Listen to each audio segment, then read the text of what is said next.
is a chance for Barcelona to go back on top of the table tomorrow. Let's hear what Arbeloa had to say after this clash. Creo que ha sido una primera parte donde hemos tenido bastante control por momentos, pero nos falta muchísima velocidad en el juego.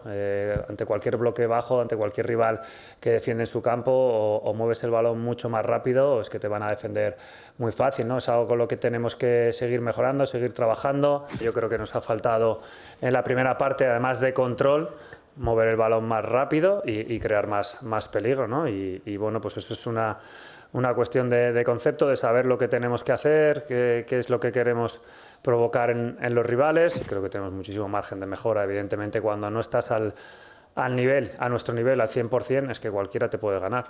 Fede lleva haciendo mucho esfuerzo, muchos partidos seguidos, con pequeñas molestias y bueno, pues ha notado lo que lleva sintiendo estas últimas semanas y bueno, pues no sé si como siempre, pero acertada o equivocadamente, pues he preferido no arriesgar con Fede y después del gol ha sido una decisión más pensando por no arriesgar y que se pudiese lesionar.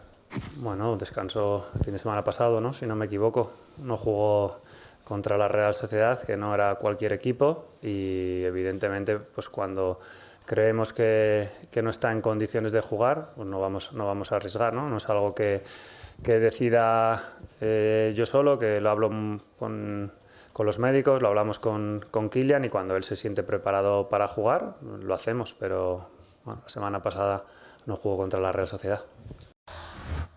Sid Lowe was at the game for us today. Luis Garcia is with us too as we take a look at the table. So it's Real Madrid now just 2 points and a game ahead of Barcelona. Barcelona play that game tomorrow against Levante and it is a chance to once again leapfrog Real Madrid and go back on top of the table.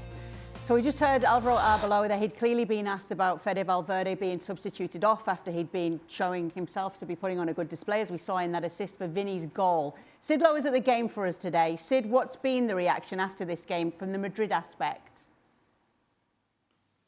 Well, from a Madrid point of view, of course, the reaction is huge disappointment, but also I think a little bit deeper than just disappointment. I think it's a sense of them regressing back to the way that we'd seen and the way that we've seen repeatedly throughout the season. There's not really been a period in the season where Madrid have put together a consistent run of good performances. Not necessarily results, because the results have been good and it was 8 wins in a row in La Liga before tonight, but good, consistent performances. And I think if you listen to those 3 answers from Arbeloa, obviously you've got the answer about Valverde and taking him off, the answer about the physical condition of Mbappe, and those are 2 kind of momentary answers about what's happening now. But the third one, I thought was really interesting when he talked about this being a conceptual issue and about not moving the ball quick enough, not being creative enough. And of course what Arbeloa has tried to do, I think, is protect the back 4 with a muscular midfield.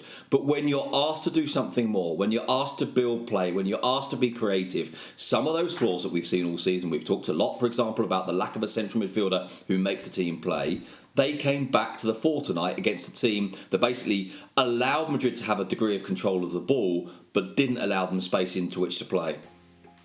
Luis, when we saw that first half, Osasuna were getting the better of the chances. It gave Real Madrid that warning shot. They went into the half 1 goal down. Did you expect more from them in the second half of this clash? Yes, of course, Kay. We expected more from this Real Madrid side from the very beginning. We heard Arbeloa mentioning about how important it was this game. They know they had the opportunity to make a bigger the gap again with Barcelona. Important game when you play in Pamplona, but when you go to this kind of stadium, when you go to this kind of team, you know that first of all you have to match the energy, you have to match the intensity and the fight, because the thing that you're going to fight for sure is that a hostile atmosphere and of course a team that is ready to give you a competitive game. And we saw at Real Madrid that he wasn't ready for that, because the talent, the quality they got, of course, there is always, or most of the time, is going to be better than what they got in front. But today, if you don't match that intensity, you're going to have problems. That slow move of the ball, I totally agree with Arbeloa. We saw that if you don't move it quickly enough, if you don't make the defense or the midfield of Osasuna have to switch from one side to the other side, it's very easy for them. And in the moment you make a mistake because you put up a ball in the middle of the spaces, there's transitions are really, really dangerous with players as Osasuna has got on the wide areas very, very quick.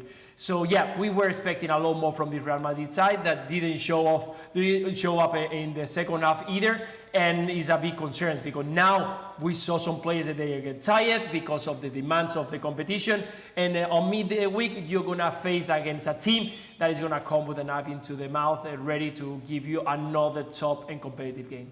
Sid, we've seen on this show that you get very annoyed about soft penalties, penaltitos as they call them in Spain, and we saw that penalty in the first half of this game. What did you make of it? The conceptual problem for me, of course, with VAR is that when you slow something down or when you freeze frame something, quite often the contact looks far more than it really is. But I must say, in the very short and on a very small screen replay that I saw, I thought in the end it probably was the right decision, but it was a little bit light for my liking. And in fairness to Sid, obviously he has just seen that replay on a small screen. He did tell us in the broadcast that he was at the other end of the pitch when it actually happened. He didn't have like a bird's eye view. But you've seen those replays numerous times now, Steve. Yeah. Sid, you got there in the end.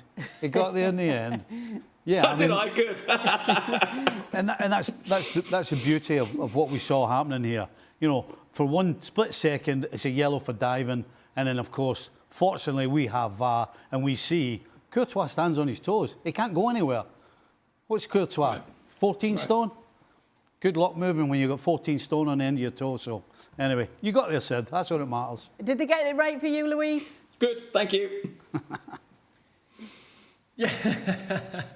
Yes, I think he got it right. But for me, the concern is the lack of consistency with the referees. Last week, we saw another tap even bigger than this one in the game between Barcelona and Girona. And the VAR, after the goal conceded by Barcelona, didn't go the referee to make the call, to see that it was a big tap outside of the box to Koundé. So if today that small tapping into the box is they receive the call to go back to the VAR, that's where I don't understand when is going to be enough to be a penalty or considered as a fault, inside or outside. That's what it concerns the most. Where is really the consistency between the referees? And in the end, VAR helps, but at the end of it is the referee's interpretation, the one who has to decide.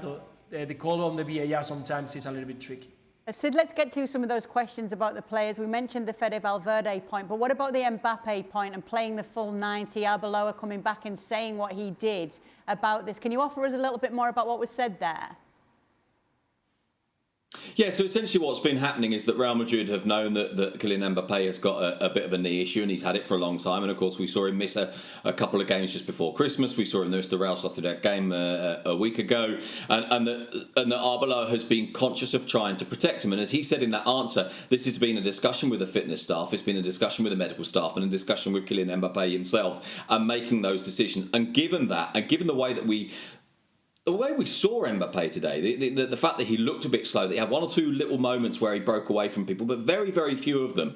It seemed a bit strange not to take him off tonight, given that he wasn't playing particularly well, given that you were looking for a way back into the game, and maybe you would look at it with different players. And that's why Arbeloa was talking about it in more general terms. Now, of course, one of the issues they've got is that what Mbappe has is problems with his knee, rather than a really obvious diagnosable problem that says, right, 2 weeks off and you'll be fine, or 3 weeks off, you'll be fine, or go under the knife and you'll be fine. It's more that, okay, this is irritating you, this is limiting you, this is preventing you from playing at your best. So you have to manage it almost on a day-by-day basis.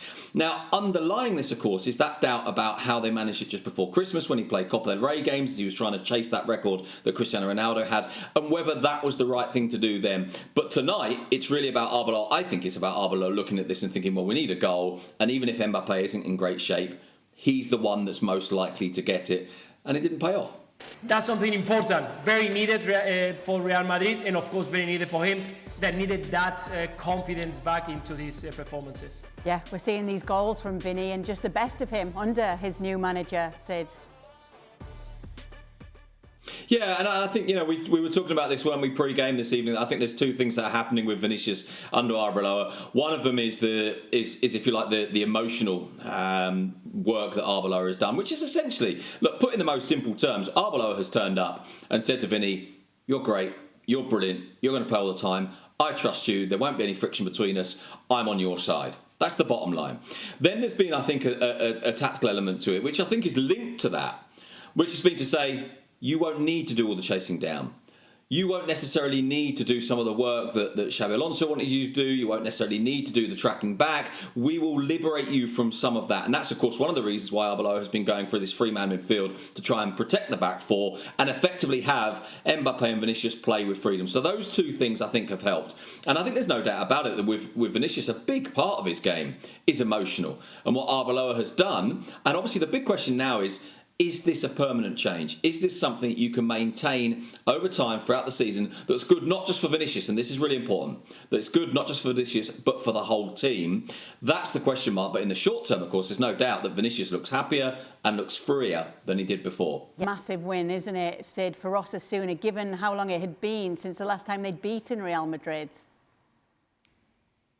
Yeah, 11 years since they've last beaten Real Madrid. Now, there's this phrase that's always trotted out about El Sadar, that this is one of those places that's difficult to go. It's one of the places that's hostile for Real Madrid. It's one of those places that if Madrid are going to win the league, they win it at El Sadar. And you have this kind of image of this being the place where they go and they lose. But they hadn't lost for 11 years there. Their results have been really, really good there. 6 wins and 4 draws in the last 10 visits. And this was, I think, from Osasuna's point of view, huge because of that. And you could tell in the stadium, in terms of the atmosphere, that the Real Madrid game is the biggest one for them. Truth be told, they do not like Real Madrid. There's all sorts of reasons for it, and they really don't. But I think there was a little bit more than that as well. It's also about Osasuna, who a month and a half ago looked like they might be dragged into a relegation fight. They're now looking at this and thinking, hang on, there's half a chance of a European position. They've now gone 6 games unbeaten. They haven't lost at home since November. They're a team that are starting to get the very, very most out of the qualities they have. Now, they're not the most talented team in La Liga, but they've got a handful of very good players and they're extremely well organised. And I think right now, at least, they're in a position of real optimism, but in terms of looking ahead to what awaits for them for the rest of this season.